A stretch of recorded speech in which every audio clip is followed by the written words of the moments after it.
Hello everybody, my name is Ayan Kareem. Today I'm going to be teaching you how to download a Pictoblox file and send it to a Pictoblox Scratch or any other coding app.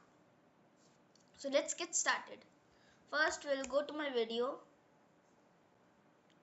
If you haven't checked out this video, please go to it fast. So now Hello everybody, we're today go to the description. We're gonna go to my Dropbox. This is my Dropbox. And again, this is another note. Please do not send any Gmail or any emails to the owner, which is me. Okay. So now let's get started. We're gonna press on grid calculator or whatever you want to select. Next, what we're gonna do, we're gonna go to the download logo. We're gonna press on it, and the download is gonna file. So now what we'll have to do, we are not gonna press on it like we always do.